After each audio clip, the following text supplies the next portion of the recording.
चलिए, सो आज हम दूसरा लेक्चर स्टार्ट कर रहे हैं। हमने प्रीवियस लेक्चर में कुछ बेसिक चीज़ों के बारे में डिस्कस किया था। आज उसके एडवांस लेक्चर को हम क्या कर रहे हैं, आगे बढ़ा रहे हैं। तो मेरी आवाज़ सभी को आ रही होगी। सो आज का जो लेक्चर है बेसिकली बहुत ज़्यादा इंपॉर्टेंट लेक्चर की कैटेगरी में मैं इसको रखने वाला हूँ। सो एक बात ध्यान रखिए कि हम जो चैप्टर में आज पढ़ने वाले हैं ना, आपको हमेशा काम आने वाला है। मतलब चाहे फिर आप यूएससीपीए के स्टूडेंट हो, यूएससीएमए के स्टूडेंट हो, हर प्रकार के सिलेबस में जहां कहीं भी यूएस गैप होगा ना, इस कॉन्सेप्ट की बड़ी इंपॉर्टेंस है।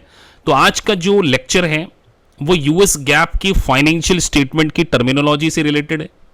मैं आपसे बहुत सारे क्वेश्चंस पूछूंगा और आप बीच बीच में मुझे रिस्पॉन्ड भी करेंगे चैट बॉक्स में। I guess most of the student तो जुड़ चुके हैं। सो एंड में मैं आपके क्यूएनए सेशन भी लेने वाला हूं। तो अनिरुद्ध, अभी आप जो लिख रहे हैं थोड़ा सा पेशेंस बिल्कुल बरकरार रखिए, क्योंकि आज बहुत इंपॉर्टेंट लेक्चर है और मैं देख रहा हूं कि ऑलमोस्ट अभी बहुत सारे बच्चे तो अभी आना बाकी हैं। बट ठीक है, हम लोग स्टार्ट कर लेते हैं। तो क्योंकि रिकॉर्डिंग में तो ये जाएगी जाएगी। तो यूएस गैप टर्मिनोलॉजी में हम जो डिस्कस कर रहे हैं, फाइनेंशियल स्टेटमेंट के बारे में डिस्कस कर रहे हैं। आज मैं आपको फाइनेंशियल स्टेटमेंट का इतना डिटेल एक्सप्लेनेशन प्रोवाइड करने वाला हूं कि आप भी सोचेंगे कि सर हमने ऐसे क्यों नहीं सोचा कभी, जिससे आपको एक आइडिया लगेगा कि हमें इस तरीके से भी सोचना चाहिए। तो कुछ बेसिक लेवल की टर्मिनोलॉजी को हम पहले डिस्कस करेंगे। तो सबसे पहले जो हम टर्मिनोलॉजी डिस्कस कर रहे हैं वो है एडिशनल पेड इन कैपिटल। कितने स्टूडेंट हैं जिनको ये पता है कि एडिशनल पेड इन कैपिटल क्या होता है? What is the meaning of additional paid in capital?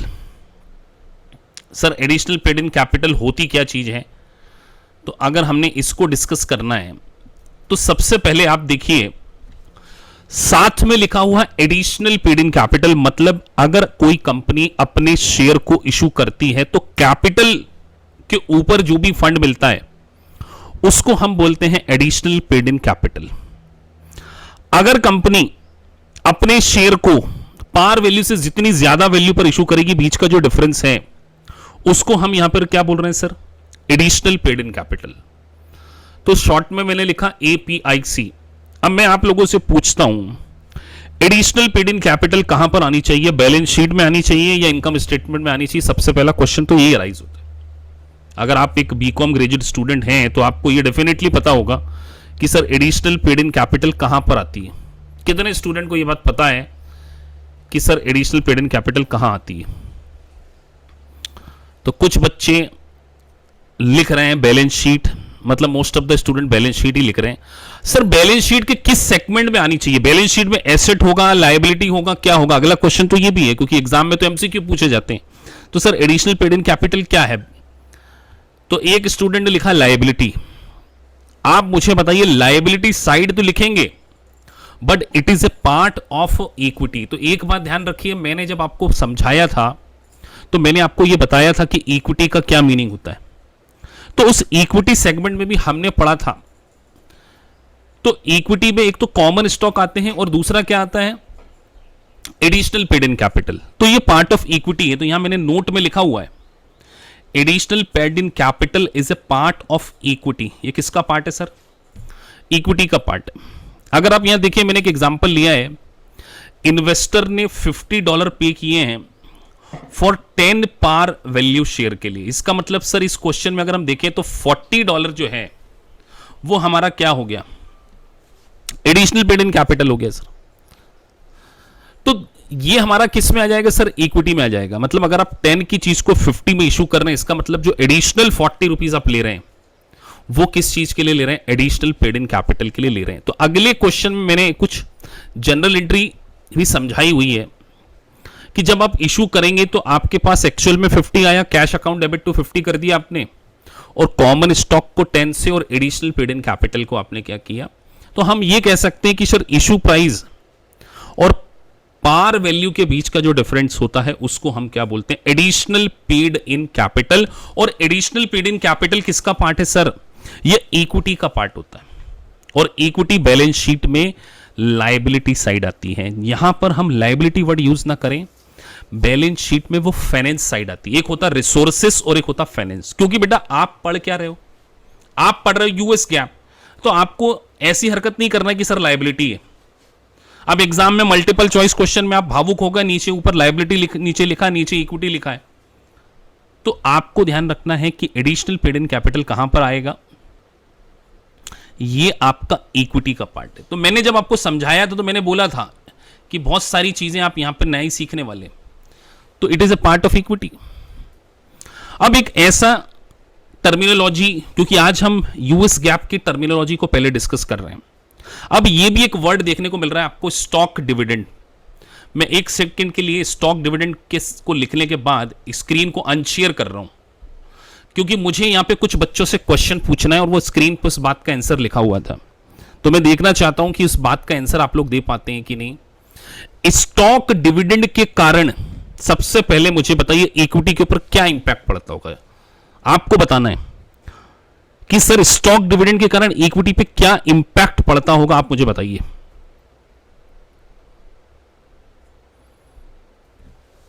मैंने पूछा है इक्विटी के ऊपर, इक्विटी। अब एक स्टूडेंट लिख रहे हैं युवराज सर इक्विटी उसके कारण शेयर बढ़ जाएंगे। मैंने क्या पूछा, शेयर बढ़ जाएंगे? मेरा क्वेश्चन क्या था, मेरा क्वेश्चन आपसे बहुत स्पेसिफिक था बेटा, इक्विटी के ऊपर क्या इंपैक्ट पड़ेगा बस।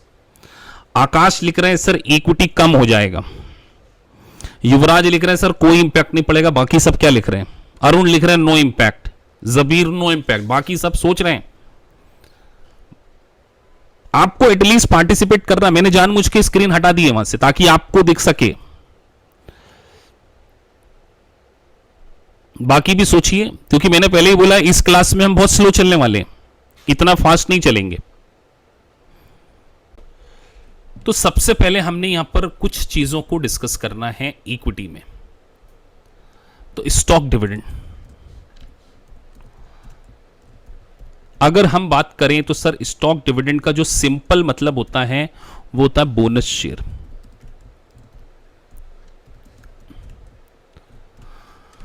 ऐसा सोचो कि कंपनी के पास 1 लाख शेयर हैं और कंपनी अपने एग्जिस्टिंग शेयर होल्डर को बोल रही कि हम आपको 25% बोनस शेयर दे रहे हैं। क्या दे रहे हैं? बोनस या स्टॉक डिविडेंड दे रहे हैं। ठीक है सर, स्टॉक डिविडेंड आप दे रहे हैं, कितना परसेंटेज बोल रहे हैं सर आप बोल रहे हैं सर 25% आप स्टॉक डिविडेंड यहां पर दे रहे हैं। ठीक है सर, इसका मतलब कहीं ना कहीं आप यहां पर 1 लाख की जगह 25,000 शेयर और दे रहे हैं, 25,000 शेयर और दे रहे हैं ना। और मान के चलिए एक शेयर की कीमत $1 है, तो उससे क्या होगा, जनरल एंट्री क्या होनी चाहिए, ये भी आपको सोचते आना चाहिए। क्या होगी जनरल एंट्री, क्या होगी? तो जनरल एंट्री होगी सर, आपके पास जो रिटेन अर्निंग थी, retain earning account debit to common share, ये जनरल होगी। तो अल्टीमेटली आपने क्या किया, आपने अपनी रिटेन अर्निंग को डेबिट करके अपने कॉमन शेयर को तो क्या कर दिया, यहां पे क्रेडिट कर दिया। अब सोचिए आपके पास पहले 1 लाख 1 लाख कॉमन शेयर थे, है ना, $1 का एक शेयर था। मैं बिल्कुल लेमन टर्म में चल रहा हूं। ये सर कॉमन शेयर 1 लाख के थे और हमारे पास रिटेन अर्निंग, जो रिटेन अर्निंग थी वो लेट से 2 लाख या 75,000 की थी। कितने की थी? 75,000। तो इस दोनों के टोटल को हम क्या बोलते हैं सर? अगर देखा जाए तो ये हमारी इक्विटी का टोटल है कि नहीं है। अब मैंने क्या किया, अपने एग्जिस्टिंग शेयर होल्डर को बोला 25,000 शेयर और दे दूंगा, तो ये वाले बदल गए, ये हो गया 1,25,000 और ये 25,000 से कम हो गया 50,000, तो टोटल तो सेम रहा ना। तो एक बात आपको यह ध्यान रखना है, एक बात आपको क्या ध्यान रखना है कि सर अगर हम स्टॉक डिविडेंड देते हैं तो हमारा इक्विटी का बैलेंस कभी भी चेंज नहीं होता, लेकिन हमारी रिटेन अर्निंग क्या हो जाती है, डाउन हो जाती। तो आपको ऐसे इंपैक्ट सोचना आना चाहिए। कितने स्टूडेंट ने ये बात सही सोच ली थी? हैं क्लास में ऐसे कोई स्टूडेंट जिनको ये बात क्लियर हो गई कि सर रिटेन अर्निंग के ऊपर तो कोई इंपैक्ट, रिटेन अर्निंग तो हमारी रिड्यूस हो गई थी, बट अल्टीमेटली हमारी जो टोटल इक्विटी थी वो यहां पर क्या हो गई है, अनचेंज रही है, किसी प्रकार की कोई चेंज। तो आपसे 3 क्वेश्चन एग्जामिनर पूछ सकता है। स्टॉक डिविडेंड के कारण, मैं यहां लिख दे रहा हूं, स्टॉक डिविडेंड के कारण जो इंपैक्ट पड़ेगा, कॉमन शेयर क्या हो जाएंगे, कॉमन शेयर बढ़ जाएंगे। कॉमन शेयर तो सर आपके इंक्रीज होगा। यहां एक एरो बना लेते हैं हम लोग, चार्ट बना लेते हैं ताकि आप एरो से इसको ध्यान रखें। मेरा अगला क्वेश्चन है ईपीएस के ऊपर क्या इंपैक्ट पड़ेगा। चलिए कौन बता सकता है ईपीएस के ऊपर इंपैक्ट? अब सर हमारे लिए तो ईपीएस भी नया वर्ड है। कॉमन शेयर स्टॉक डिविडेंड, ये बिल्कुल आपके पास नोट कर लेना। जब आप स्टॉक डिविडेंड बढ़ेगा, स्टॉक डिविडेंड इंपैक्ट, उसके बाद अगर हम यहां पर रिटेन अर्निंग के पॉइंट ऑफ व्यू से बात करें, रिटेन अर्निंग, तो सर रिटेन अर्निंग क्या हो जाएगी हमारी, डाउन हो जाएगी। तो हम एक डाउन वाला यहां पे आइकॉन बना लेते हैं जिससे कि आप इसको अच्छे से याद रख सकें। सर ये डाउन वाला है ना, ये डाउन।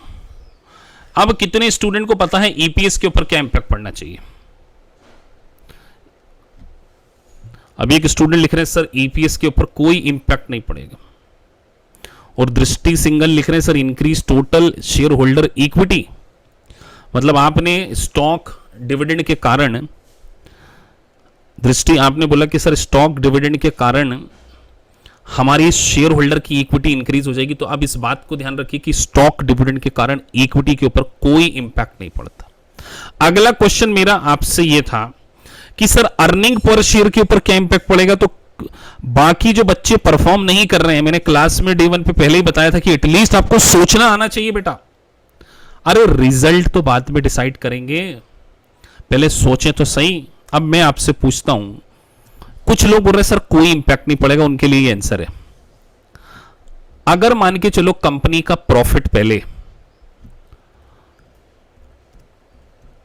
प्रॉफिट 2 लाख था, है ना, तो ईपीएस कितना होगा सर, अर्निंग पर शेयर।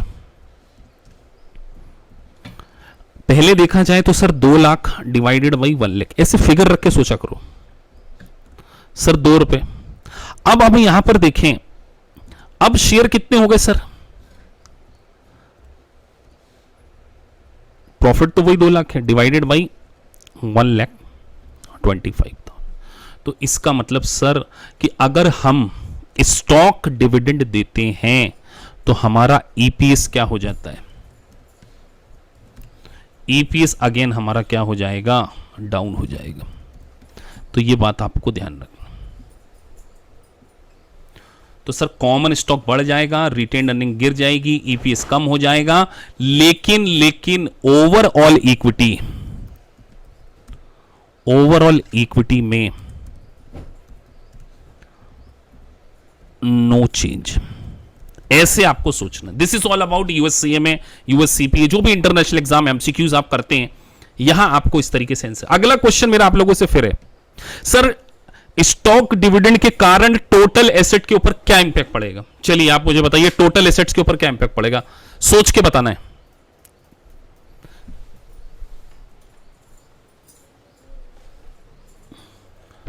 कि सर टोटल एसेट के ऊपर क्या इंपैक्ट पड़ेगा, मैं आपसे पूछ रहा हूं। अगेन अनिरुद्ध दास लिख रहे हैं सर एसेट इंक्रीज हो जाएगी। उस दिन मैंने आपसे क्या समझाया था, अरे बेटा यहां पर केवल एक क्लासिफिकेशन चेंज हो रहा है, तो किसी भी प्रकार का टोटल एसेट में कोई भी इंपैक्ट नहीं पड़ेगा। सर क्यों नहीं पड़ेगा? अरे बेटा आप अगर बैलेंस शीट बना रहे हो, ये बैलेंस शीट का साइड लिखा हुआ है, मान के चलो आपकी बैलेंस शीट में पहले कॉमन शेयर 1 लाख थे, रिटर्न अर्निंग 75 थे, तो 75 हुआ। ये कॉमन शेयर 125 होगा, रिटर्न अर्निंग 50, तो अल्टीमेटली दोनों सेम ही है ना। तो सर इसका मतलब एसेट्स के ऊपर भी कोई प्रकार का चेंज नहीं होगा। आपको बैलेंस शीट के हिसाब से सोचते आना चाहिए। तो यहां पर जो मैंने लिखा हुआ है, कुछ इंपॉर्टेंट बातों को मैंने बोला कि मैं आपको नोट्स प्रोवाइड करूंगा। ये समरी नोट्स आपके बड़े काम आने वाले हैं। ये थ्योरी के नोट्स हैं जिसमें हम चीजों को डिस्कस कर रहे हैं। Stock dividend are issued by a company and increase the number of share outstanding. Sir इसके कारण नंबर ऑफ शेयर आउटस्टैंडिंग तो बढ़ जाएंगे, लेकिन stock dividends are paid out of retained earnings, so stock dividend would decrease the retained earning. However, the common stock increase for the same amount, so the overall impact on the total equity balance is same रहेगा। मतलब equity के balance में किसी प्रकार का कोई change नहीं आएगा। तो आपको इस बात से बेटा इस चीज को अंडरस्टैंड करना चाहिए कि सर हम यहां पे रट्टाफिकेशन मार के पास नहीं हो पाएंगे। आपको क्विकली सोचना पड़ेगा कि इक्विटी के कारण बैलेंस शीट के ऊपर क्या इंपैक्ट पड़ेगा। अब मैंने किसी से पूछा कि स्टॉक डिविडेंड देने के कारण नेट इनकम स्टेटमेंट में क्या इंपैक्ट पड़ेगा, चलिए कौन बताएगा इनकम स्टेटमेंट में क्या इंपैक्ट पड़ेगा। एग्जाम में मल्टीपल चॉइस क्वेश्चन। अब देखना चाहता हूं कितने बच्चे इस बात का आंसर दे पाते हैं। अभी भी कई बच्चे सोच रहे हैं कि सर ये न्यूटन जैसे सोच रहे हैं कि सर एप्पल ऊपर से नीचे क्यों गिरा। हम जैसे होते सर एप्पल पकड़ के खा लेते, बोले हमको भगवान ने दे दिया है। बेटा सीधा गणित है। स्टॉक डिविडेंड इनकम स्टेटमेंट की आइटम ही नहीं है। स्टॉक इंपैक्ट उसका कोई भी इफेक्ट नहीं आएगा। स्टॉक डिविडेंड क्या इनकम स्टेटमेंट में आता है? सर आप भी मजाक कर रहे हो सैटरडे के दिन। मजाक नहीं कर रहा हूं मैं, आपके नैन नक्श खोल रहा हूं कि जो आप बैठे हुए हो कि हम सोचना सीखें। या न्यूटन जैसे नहीं सोचना है कि स्टॉक डिविडेंड, पहली बात तो stock dividend is a item of balance sheet, not an income statement. तो इनकम स्टेटमेंट पे इसका कोई भी इंपैक्ट नहीं पड़ेगा। क्लियर है सभी को? आगे बढ़ते हैं।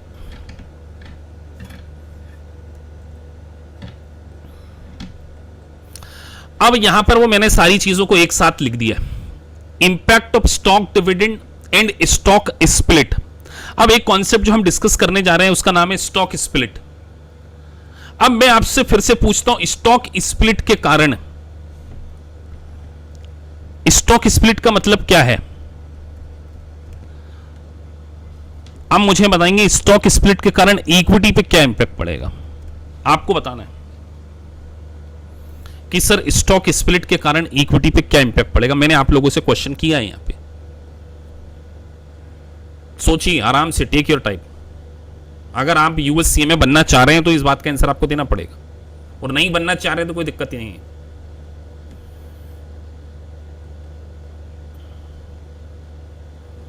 अब सर स्प्लिट का मतलब क्या होता है ये तो समझा दो सर। स्प्लिट का मतलब होता है छोटे शेयर को तोड़कर बड़ा कर देना, या बड़े शेयर, स्प्लिट का मतलब बड़े शेयर को छोड़कर, सॉरी, आपके पास बेटा 1 लाख रुपए थे और जो नोट्स थे ना वो 2000 के डोमिनेशन के थे। 2000 का 1 नोट था। तो इसका मतलब आपके पास कितने नोट थे? आपने सिंपल करना है 1 लाख डिवाइडेड बाई 2000। तो आपके पास 50 नोट्स थे 2-2000 के, तो 1 लाख रुपए आपके पास था। आपके एक दोस्त ने बोला मैं आपको क्या करता हूं, इस 2000 के बदले में 500 के नोट देता हूं। तो अब आपका क्वेश्चन ये आना चाहिए कि सर ये नंबर ऑफ संख्या 1 लाख डिवाइडेड बाई 500,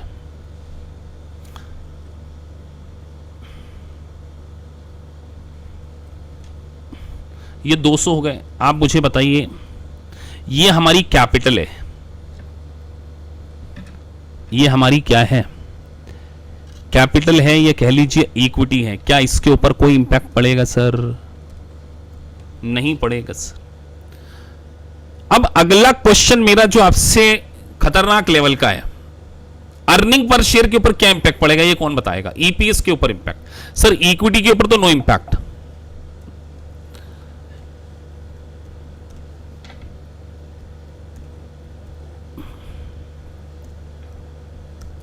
ये रिकॉर्ड भी हो रहा है, कई बच्चे आराम से घर पे भी देख सकते हैं। यहां अगर आंसर नहीं दे पा रहे टेंशन नहीं लेना है, लेकिन यहां पर अगर आप आए तो कुछ सोच कर आएंगे। अब कोई स्टूडेंट लिख रहे सर इंपैक्ट तो होगा, लेकिन ये नहीं समझ में आ रहा क्या होगा। अभी एक स्टूडेंट लिख रहे हैं सर आयुष झुंझुन वाला, बहुत दिन बाद आ रहे हो तुम तो, EPS will decrease, EPS will decrease लिख रहे हैं। एक लिख रहे हैं सर ईपीएस इंक्रीज। अब हम ईपीएस इंक्रीज होता है या डिक्रीज होता है, इसको हम यहां पर समझने की कोशिश करते हैं। अरे भाई साहब ऐसा सोचो, आपके पास पहले 1 लाख, ये नंबर ऑफ शेयर कितने थे बेटा? नंबर ऑफ शेयर 2000 थे। ये पहली वाली सिचुएशन में कितने थे? 50 थे ना। ये नंबर ऑफ शेयर लिखा हुआ है, इतना नहीं सोच पा रहे आप।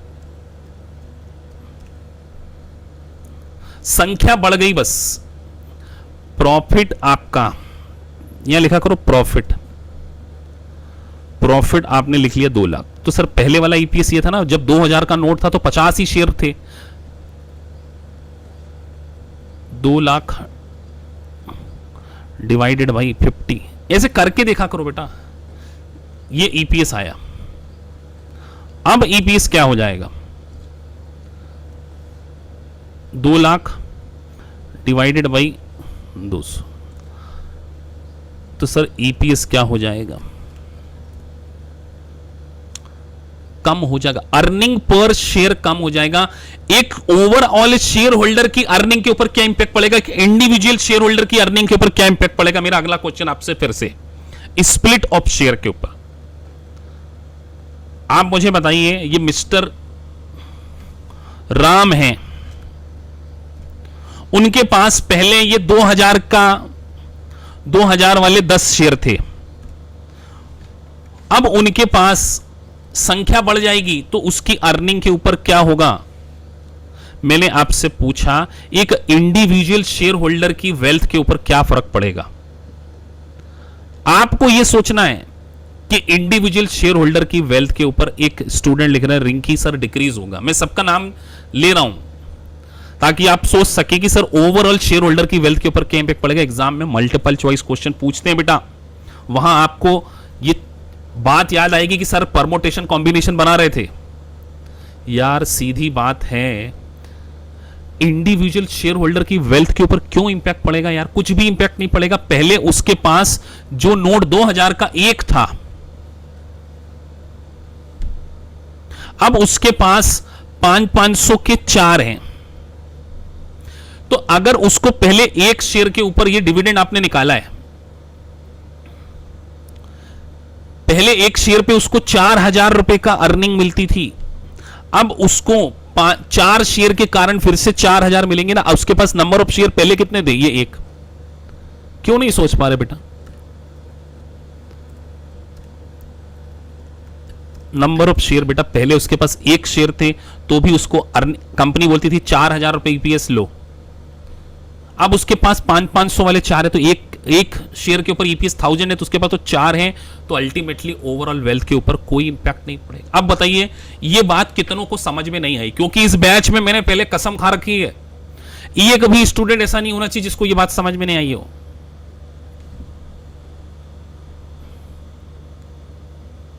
सबको समझ में आ गई ये बात? कोई ऐसा स्टूडेंट तो नहीं है जिसको ये बात समझ में नहीं आई कि सर ये क्या चल रहा है? एक स्टूडेंट लिख रहे सर नहीं समझ में आए तो फिर भी एक बार बोल देते हैं।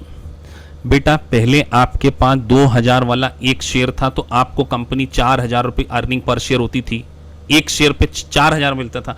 अब आपके पास 500 वाले 4 हैं तो 1000 इंटू 4 करोगे तो भी अर्निंग पर शेयर में किसी भी प्रकार का कोई इंपैक्ट नहीं पड़ेगा। ये लेक्चर आज बेटा आप जो घर पे पढ़ोगे ना, बड़े दोबारा रिपीट जरूर करना। पूरी रिकॉर्डिंग आपको सारे लेक्चर्स की मिलेगी, 2 बार देखो, लेकिन कॉन्सेप्ट को समझ के आपने चलना है। अब हम और कुछ चीजों को यहां पे डिस्कस कर रहे हैं।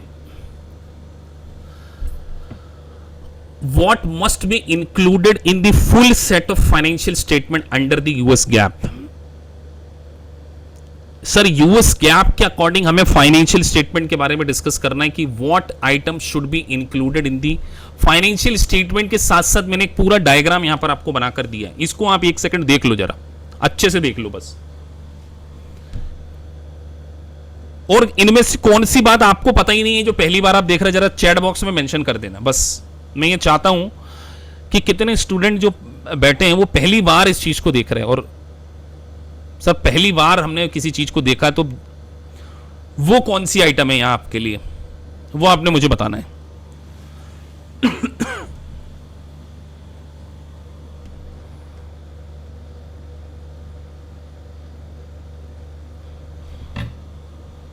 जो पहली बार देख रहे हो सर,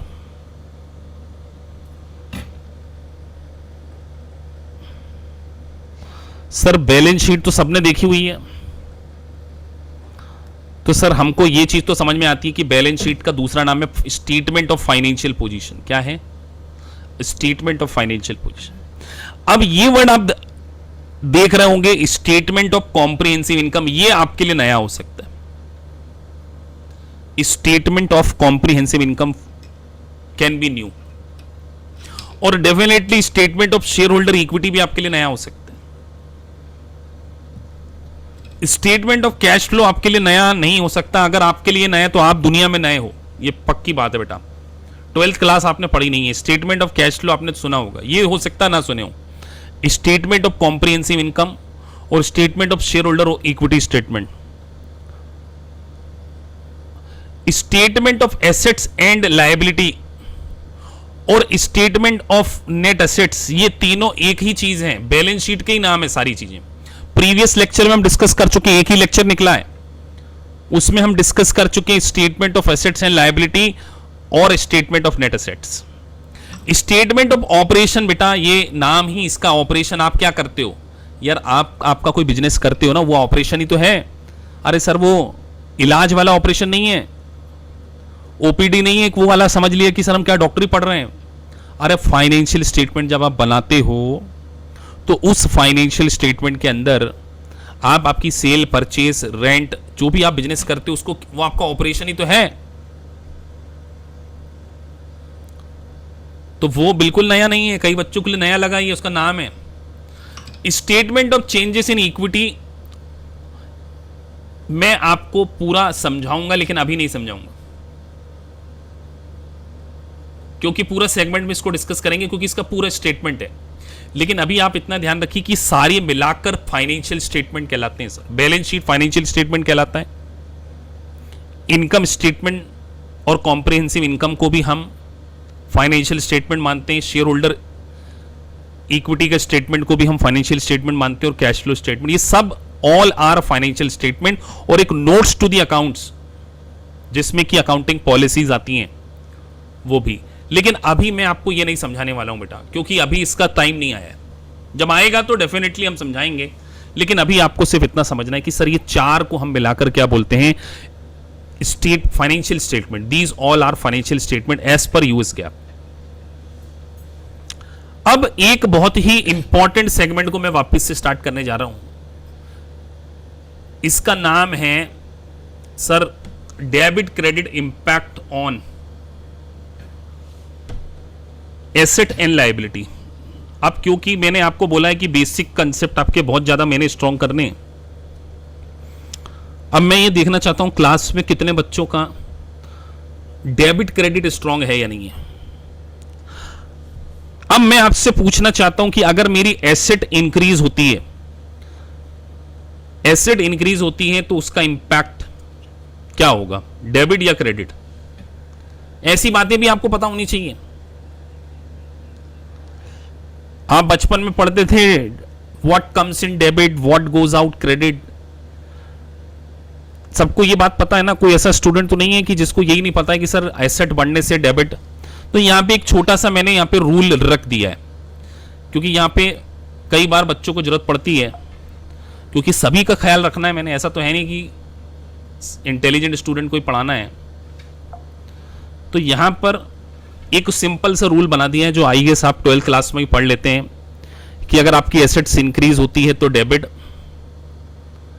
एक्सपेंसेस इंक्रीज होते हैं, डेबिट, लायबिलिटी इंक्रीज होती है, क्रेडिट, इनकम और गेन होता है तो क्रेडिट, और अगर एसेट्स कम होती है तो क्रेडिट, एक्सपेंसेस कम होते हैं क्रेडिट, लायबिलिटी कम होती है डेबिट। ये सब आपने ट्रेडिशनल तरीके से अपनी 11th और 12th में पढ़ चुके हैं। मैंने ये नहीं बताना था बट मैंने यहां पे इसको मेंशन कर लिया कि कोई ऐसा स्टूडेंट तो क्लास में नहीं बैठा जिसको ये बात नहीं समझ में आती है। मेरा मानना है सबको आना चाहिए। आप ग्रेजुएट कर चुके हैं तो इस सेगमेंट को मैं स्किप कर रहा हूं, ऐसा मान के चल रहा हूं। अब आगे हम जो पढ़ रहे हैं, एक बहुत छोटा सा वर्ड है लेकिन बड़ा इंपॉर्टेंट है, difference between issued versus outstanding share. ये आपको बहुत काम आएगा। अब मैं आपसे पूछता हूं, बैलेंस शीट में कौन सा आता है कि दोनों ही आते हैं? बैलेंस शीट में नेट एसेट्स का कैलकुलेशन करते समय कौन सा फिगर लिया जाता है? Outstanding versus issued. किसको पता है ये बात?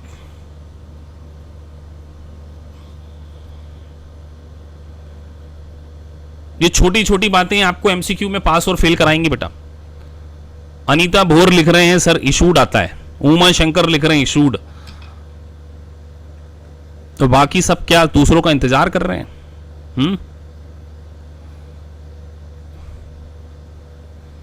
तो एक बात तो सर आपको पहले डेफिनेशन पता होनी चाहिए कि difference between issued versus outstanding.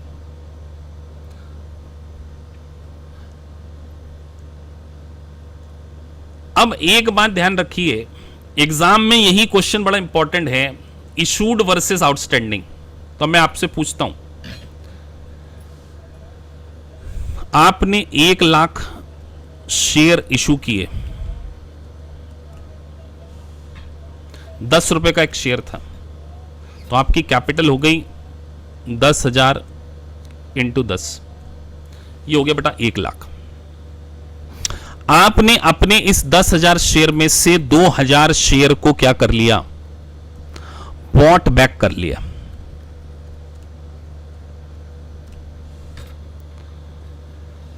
कितनों को कर लिया सर? 10 रुपए का एक था तो 20,000 रुपए यहां से क्या हो गए? इस 8,000 शेयर को हम क्या बोलते हैं? आउटस्टैंडिंग। तो जब आप बैलेंस शीट में नेट एसेट्स का कैलकुलेशन करते हैं तो ध्यान रखिए हमेशा आउटस्टैंडिंग शेयर को कंसीडर किया जाता है। बैलेंस शीट में जब कभी भी आप नेट एसेट्स का कैलकुलेशन करेंगे ना, तो आप किसको कंसीडर करेंगे सर? यहां पर आउटस्टैंडिंग को कंसीडर करेंगे। तो सर ये जो 2,000 हमने बॉन्ड बैक कर लिए, इसको हम क्या बोलते हैं? इसका क्या नाम है? कितनों को पता है इसका क्या नाम है? इसको क्या बोलते हैं सर? ये जो बॉन्ड बैक कर लिए इसको हम क्या बोलते हैं? कई बच्चे जो पुराने पढ़े हुए हैं, एक आध दो बच्चे मुझे दिख रहे हैं पुराने, इसको हम बोलते हैं ट्रेजरी स्टॉक। क्या बोलते हैं सर? Treasury stock. इसकी अकाउंटिंग हम सीखेंगे ट्रेजरी स्टॉक की, लेकिन आपको यह पता होना चाहिए कि इशूड और आउटस्टैंडिंग के बीच में सबसे पहले अगर हम इशूड शेयर की डेफिनेशन को पढ़ें, issued share are the share that a company issue its shareholder and investor hold these share. The company issue these to the people in the company or general public and some large investment institution. तो जितने हमने issue किए उसमें से अगर हम minus कर दें, किसको माइनस कर दें सर? हम उसमें से अगर ट्रेजरी स्टॉक को माइनस कर देते हैं तो वो बन जाता है outstanding minus treasury stock. When company buy back its share and does not retire them, they are set to replace the treasury. After subtracting such share in the treasury, the remaining set to be outstanding share. और ध्यान रखिए बड़ी important line, we use the number of outstanding share of calculating various financial ratio like earning per share. तो एक बात ध्यान रखना है कि सर ईपीएस का कैलकुलेशन हमेशा आउटस्टैंडिंग शेयर पर किया जाएगा। किस पे किया जाएगा? आउटस्टैंडिंग। अब अगर आपसे क्वेश्चन एग्जामिनर ने पूछ लिया कि पिछले साल का और इस साल का प्रॉफिट सेम है, लास्ट ईयर प्रॉफिट और current year profit is same, but this year company ने अपने 20% शेयर को बॉट बैक कर लिया, will your EPS will increase और डिक्रीज? इस बात का आंसर आपने देना है। अगेन आपने इस क्लास में पार्टिसिपेट करना है कि सर दोनों साल में प्रॉफिट सेम है और वहां पर कोई फिगर मेंशन करके नहीं दिया गया है, और मैं एक गिलास पानी पीने जा रहा हूं, जब तक आप सोच के बताना कि पिछले साल का प्रॉफिट और इस साल का प्रॉफिट सेम है और कंपनी ने इस साल 20% अपने शेयर को बायबैक कर लिया, उसके ईपीएस के ऊपर क्या इंपैक्ट पड़ेगा? आप सोचिए, जो क्लास में बच्चे बैठे हैं वो जरूर आंसर दें।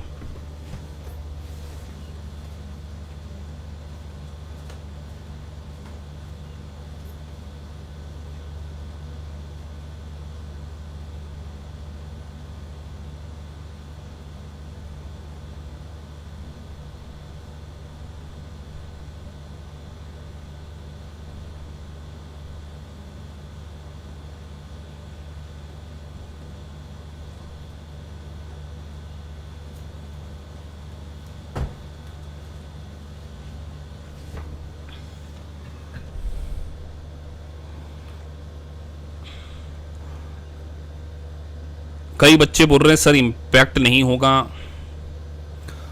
कई बच्चे बोल रहे हैं सर ईपीएस कम हो जाएगा, कुछ बोल रहे हैं डिक्रीज हो जाएगा। अब डिक्रीज हो जाएगा कैसे हो जाएगा? सोचो, 1-2 मिनट और लो। जल्दी थोड़ी अपने को कि अपने को कल ही एग्जाम देना है, ऐसे किसी को तो कोई कल वाल तो एग्जाम नहीं देना है ना, ऐसा कोई स्टूडेंट तो नहीं जिसको कल एग्जाम देना हो। तो मुझे बता देना।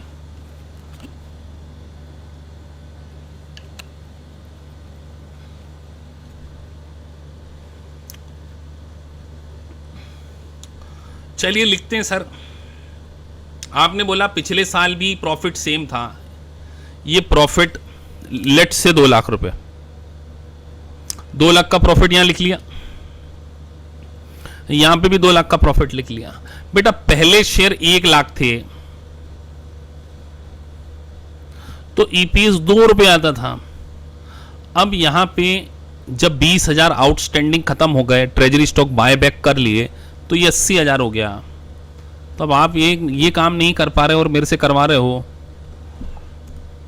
तो सीधी बात है सर ईपीएस क्या हो जाएगा हमारा यहाँ पे। इससे आप क्या सोच सीख रहे हो? पता है क्या सीख रहे हो? चलो आपने क्या सीखा ये कोई बता सकता? आप क्या सीख क्या रहे हो? कि आपको थ्योरी क्वेश्चन को आंसर देते समय भी, अब मालूम है स्टूडेंट फेल क्यों होते हैं? इस कारण से। अब मैंने आपको बता दिया ईपीएस का इंपैक्ट, अब मैं आपको खोद कर चीजें नहीं बता सकता। अब मैं पूछ रहा हूं इसके कारण नेट एसेट के ऊपर क्या इंपैक्ट पड़ेगा, तो कोई स्टूडेंट मुझे बताए। तो आपको बेटा एनालिटिकल स्किल डेवलप करनी पड़ेगी। इसीलिए मैंने इस बार कसम खा ली कि इतना डिटेल पढ़ा दूंगा कि आप लोग चार्टर्ड अकाउंटेंट बना देंगे। इस बार आपको सीए वाली पढ़ाई करा देंगे। मैं यूएस सीएमए में ना सीएमए वाली पढ़ाई करा देंगे, इसलिए लेक्चर में टाइम ज्यादा लगेगा, पहले बोल रहा हूं। तो यहां आपको ध्यान रखना है, इसीलिए लिखा था यहां पर देखो बुक में, ये बुक से ही मैंने लिया है। बुक में उन्होंने क्या लिखा? We use the number of outstanding share of calculating various financial ratio like earning per share. But उन्होंने ये थोड़ी लिख के दिया कि इसके कारण व्हाट इंपैक्ट ऑन ईपीएस, ये आपको सोचना है। अब आप सोचने की जगह कई बच्चे केवल सोचते हैं, बोले सर बुक में तो ये बात लिखी नहीं है। अरे तो बेटा ये एग्जाम्पल बनाना पड़ेगा ना आपको कि लास्ट ईयर 2 लाख था, 1 लाख से हो गया 2 रुपए आ गया, 2 से 80 हो गया तो 2.5 हो जाएगा। तो हमने यहां पर आउटस्टैंडिंग शेयर के बारे में पढ़ा। एक और बात, जो डिविडेंड दिया जाता है वो किसके ऊपर देना चाहिए? इशूड के ऊपर कि आउटस्टैंडिंग के ऊपर? अगला क्वेश्चन आपसे फिर है, सर डिविडेंड किसके ऊपर दें, इशूड की आउटस्टैंडिंग?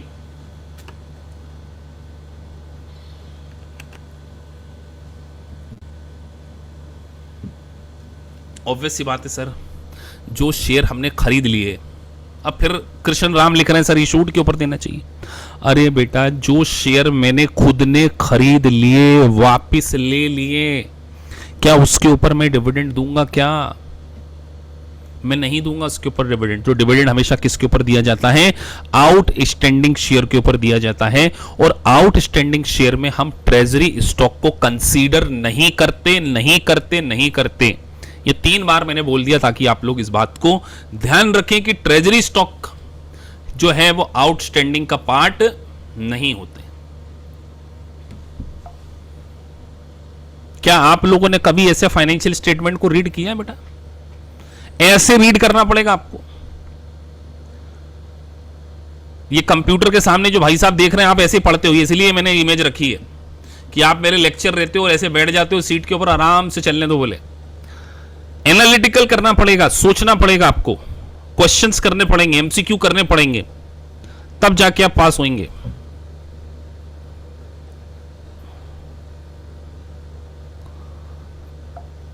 कोई ऐसा स्टूडेंट जिसको ये पॉइंट नहीं समझ में आया तो मैं इसके ऊपर, क्योंकि बड़ा इंपॉर्टेंट है, आने वाले समय में बहुत ज्यादा काम आएगा आपके। सबको समझ में आ गया सर क्या कहना चाह रहे थे?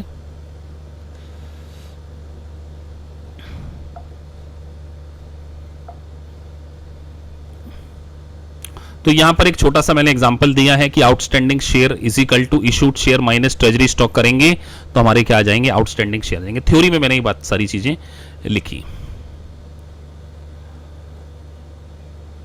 तो फाइनेंशियल परफॉर्मेंस हमेशा किसके ऊपर मेजर की जाती है?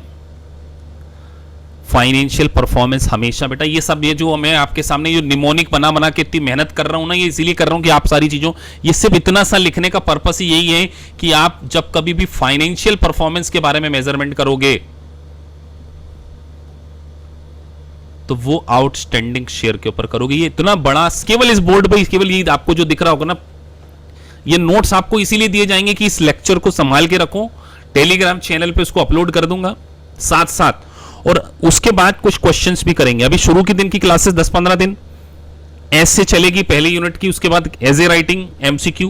तो आप ये मान के चलो कि इस बार आपको पास होना है जनवरी फरवरी में।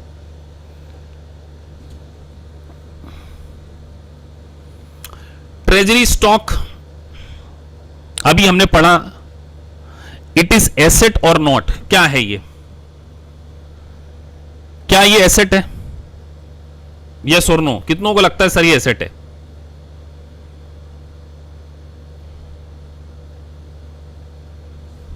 सर ये एसेट नहीं है। इसके कारण हम हमारी इक्विटी के बैलेंस को क्या करते हैं? रिड्यूस करते हैं। हम हमारे शेयर को क्या करते हैं? माइनस करते हैं। तो it is not an assets. तो सर ट्रेजरी स्टॉक का मतलब है रीअक्वायर्ड stock, refers to previously outstanding stock that is bought back from the stockholder by issuing company। तो जब आप अपने ही शेयर को खरीद लेते हो तो उसको हम बोलते हैं ट्रेजरी स्टॉक। सो सर इसके कारण हमारे नंबर ऑफ शेयर क्या हो जाएंगे? कम हो जाएंगे। The total number of outstanding share on the open market decreases, these shares are issued but no longer outstanding and not included. ये लाइन लिख लेना, लिख के लेना, मैंने लिखी थी, not included in distribution of dividend और the calculation of earning. Very very important line. तो जो लास्ट पंच लाइन जो हमने लिखी हुई है, these share are issued but no longer outstanding and are not included in the distribution of dividend और calculation of earning per share. तो मैंने आपको घुमा के क्वेश्चन पूछा कि पिछले साल मेरे ईपीएस प्रॉफिट सेम था, तो इस साल का ईपीएस मेरा क्या हो जाएगा? सर बढ़ जाएगा, क्योंकि शेयर कम होते हैं तो बांटने वाले कम होंगे और प्रॉफिट वही है, तो अर्निंग पर शेयर क्या हो जाएगा? इंक्रीज हो जाएगा। सर किसी कंपनी का अर्निंग पर शेयर बहुत ज्यादा पड़ रहा है, उसका एमपीएस क्या होगा? एमपीएस मतलब मार्केट प्राइस पर शेयर क्या होना चाहिए? अगला क्वेश्चन आप लोगों से ही है। एसेट क्यों नहीं है? एक स्टूडेंट ने पूछा बेटा ये हमने हमारे कैपिटल का पैसा वापस कर दिया एक तरीके से, तो क्या आप अपने कैपिटल का पैसा वापस कर दे तो वो एसेट बन जाती है क्या? वो आपकी लायबिलिटी से कम हो जाती है। That's why. तो मेरा अगला क्वेश्चन आपसे यह है कि अगर किसी कंपनी का अर्निंग पर शेयर बढ़ रहा है तो उसकी मार्केट प्राइस पे क्या इंपैक्ट पड़ना चाहिए? आपको इस बात का आंसर यहां पर देना चाहिए मुझे।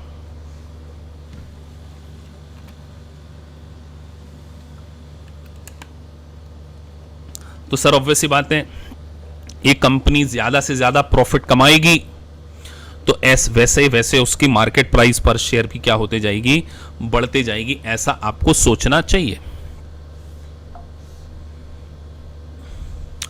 अब हम एक कॉन्सेप्ट समझने वाले हैं, रिटेन अर्निंग। ये हम फाइनेंशियल स्टेटमेंट की टर्मिनोलॉजी को थोड़ा सा डिटेल में समझ रहे हैं। तो सर एक होता है बिगिनिंग रिटेन अर्निंग, जो लास्ट ईयर में आप प्रॉफिट कमाते हैं। बिगिनिंग रिटेन अर्निंग, उसके अंदर अगर आप प्रॉफिट को ऐड ऑन कर दें, जो भी करंट ईयर में आपने प्रॉफिट कमाया है उसको हमने यहां पर ऐड ऑन कर दिया। और कैश डिस्ट्रीब्यूशन टू ऑनर्स,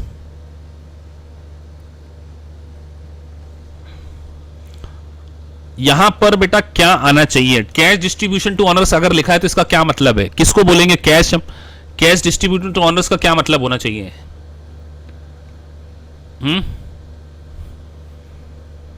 कौन एग्जाम्पल बता सकता है कि sir cash distribution to owners का क्या मतलब होगा? ऑब्वियस सी बात है सर, ऑनर को क्या दिया जाता है? Dividend, profit.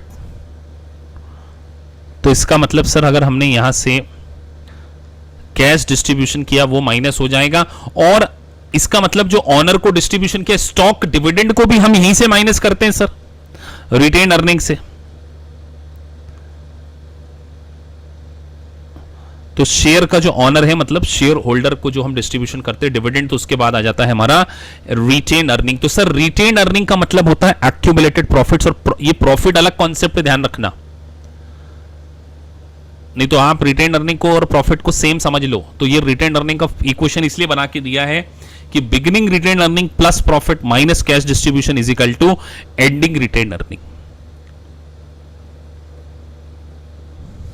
रिटेन अर्निंग कहां पर आती है बेटा? किसका पार्ट है ये? किसका पार्ट है? अगेन बताइए।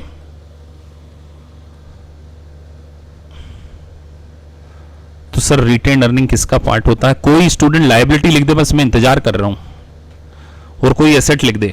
लिख ही दिया एक स्टूडेंट ने, मोहम्मद सदुल्ला ने लिखा है लायबिलिटी। नीरज भी लिख बैठे लायबिलिटी। अभी भी नहीं समझे मतलब? अभी समझाया। It is part of equity. ये किसका पार्ट है सर? इक्विटी का पार्ट है। तो हमेशा ध्यान रखना, retain earning is a part of equity. अभी जब हम स्टेटमेंट समझेंगे ना, स्टेटमेंट, तो आपको और समझ में आएगी चीजें। अब हम एक और कॉन्सेप्ट सीखने जा रहे हैं जिसका नाम है कॉम्प्रिहेंसिव इनकम।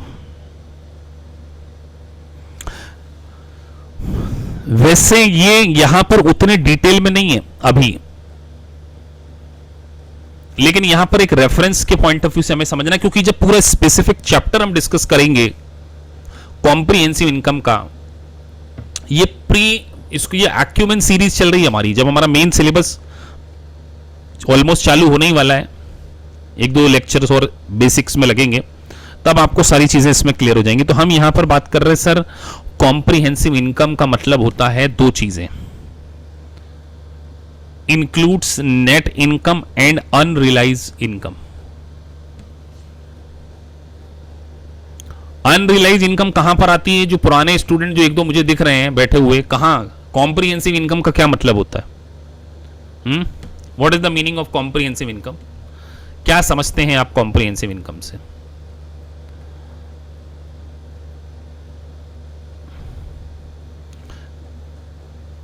मैंने बताया हुआ है, एक आईएफआरएस की क्लास लेता हूं उसमें भी बताया हुआ है मैंने। मैं तो बस पुराने स्टूडेंट को आइडेंटिफाई कर रहा हूं जो इस क्लास में आके बैठे हुए हैं, वो आंसर नहीं दे पा रहे हैं, तो मेरे को सोचना पड़ रहा है फिर। तो सर आपने बताया था और मेरे ही लेक्चर देखने के बाद मुझे ही आंसर नहीं दे पा रहे हो। बेटा तो कॉम्प्रिहेंसिव इनकम का मतलब होता है दो चीजें, लिख लेना, ये बड़े अच्छे से लिख लेना। सिर्फ अभी इतना ही, जो नए बच्चे हैं वो सिर्फ इतना ही समझें कि sir net income plus OCI is equal to other comprehensive income, है ना। नेट इनकम प्लस OCI का मतलब होता है अदर कॉम्प्रिहेंसिव इनकम।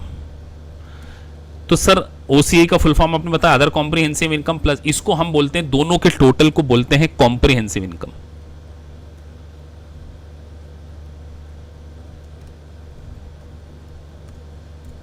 इन दोनों के टोटल को। तो sir net income plus OCI is equal to comprehensive income. और ओसीआई का मतलब होता है जितने भी अनरियलाइज गेन होते हैं। अभी के लिए सिर्फ इतना समझो, comprehensive income includes net income and unrealise income. Income exclude from income statement is reported under the AOCI. Sir क्या क्या कहना चाह रहे हैं सर? हम बेटा ये कहना चाह रहे हैं, वो एक अंकल जी आते हैं ना, सर कहना क्या चाहते हो? कुछ बच्चों को ऐसा लग रहा होगा कि कहना क्या चाहते हैं सर आप? सर बेटा यहां पर सिर्फ इतना कहना चाहते हैं कि कॉम्प्रिहेंसिव इनकम में दो चीजें आती हैं, एक आती है नेट इनकम और एक आती है ओसीआई। इन दोनों के टोटल को हम बोलते हैं कॉम्प्रिहेंसिव इनकम। और comprehensive income is a part of share holder equity section.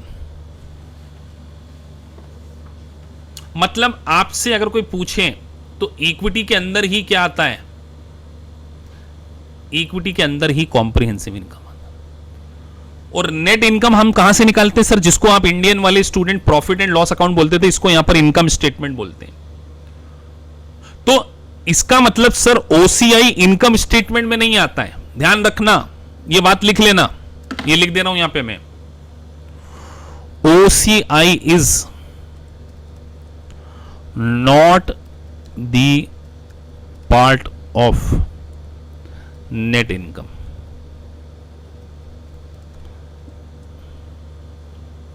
और नेट इनकम कहां से निकलती है सर? इनकम स्टेटमेंट में से। जब आप इनकम स्टेटमेंट बनाओगे तो वहां से नेट इनकम निकलेगी, और इस नेट इनकम को जब हम ओसीआई में जोड़ देते हैं, इसके लिए एक अलग से स्टेटमेंट बनाते हैं, तो उसको बोलते हैं हम कॉम्प्रिहेंसिव इनकम।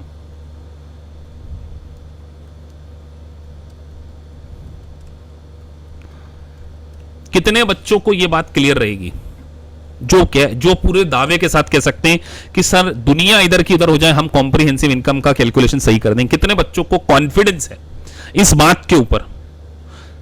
और अब मैं आपको यहां से नहीं, मैं सीपीए की बुक से क्वेश्चन कराऊंगा अब, ताकि आपको एक आइडिया लग जाए कि सर कहां से क्वेश्चन दुनिया में कहीं से भी आ जाए, हम इस बात का आंसर देने के लिए रेडी हैं। कोई है ऐसा स्टूडेंट जो पूरे दावे के साथ कह सकता है कि सर कुछ हो जाए, मैं कॉम्प्रिहेंसिव इनकम का कैलकुलेशन गलत नहीं बताऊंगा? कितने स्टूडेंट को कॉन्फिडेंस है? बेटा मैं अपने वीडियो में एक बात कहता हूं ना, बिलीफ सिस्टम जब तक आप आपकी जिंदगी में लेकर नहीं आओगे ना, आपका कुछ नहीं होने वाला है। साला अभी आपने मुझसे पढ़ा और अभी आप में कॉन्फिडेंस नहीं है, अब मैं आपके इस कॉन्फिडेंस को चेक करने जा रहा हूं। मैं वीडियो पॉज कर दूंगा और मैं उस सॉफ्टवेयर के अंदर से कुछ क्वेश्चंस आपको इस कॉम्प्रिहेंसिव इनकम के ऊपर कराने वाला हूं कि अभी आपने पढ़ा छोटी सी बात, सिर्फ नॉलेज के पॉइंट ऑफ व्यू से देख लेते हैं कितने स्टूडेंट में जान बाकी है। और सब लोगों ने जिन्होंने हाँ लिखा है वो मैं देख ले रहा हूं, पढ़ ले रहा हूं। अब मैं इसको पॉज कर रहा हूं।